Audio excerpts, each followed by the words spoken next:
ગઈકાલે રાત્રે આશરે લગભગ 24:00ની આસપાસ દુખિયાના દરબાર રોડ પર એક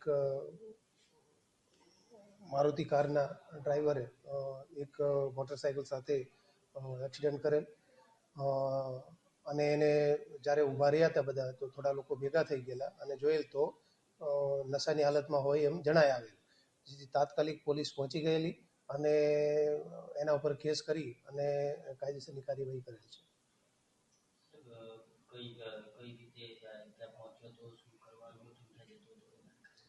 હા, ઉમરા બાજુથી એ આવતા હતા અને પોતે મૂળ જુનાગઢના રહેવાસી છે અને અહીંયા સુરતમાં રહે છે, હાલ આવ જાવ કરે છે. દુખિયાના દરબાર રોડ પરથી પસાર થતા આ એક્સિડન્ટ બનેલ છે. નામ છે હિરેન હકાભાઈ બુહા, રહે જુનાગઢના છે અને તેઓ સોશિયલ મીડિયામાં ઇન્ફ્લુએન્સર તરીકે કામ કરે છે.